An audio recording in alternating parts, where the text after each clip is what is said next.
നീ അറുക്കപ്പെട്ടു, നിന്റെ രക്തം കൊണ്ട് സർവഗോത്രത്തിലും ഭാഷയിലും വംശത്തിലും ജാതിയിലും നിന്നുള്ളവരെ ദൈവത്തിനായി വിലയ്ക്ക് വാങ്ങി.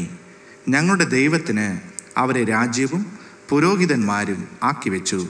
അവർ ഭൂമിയിൽ വാഴുന്നു എന്നൊരു പുതിയ പാട്ട് അവർ പാടുന്നു. വെളിപ്പാട് പുസ്തകം 5-ാം അധ്യായം 9-10 വാക്യങ്ങൾ.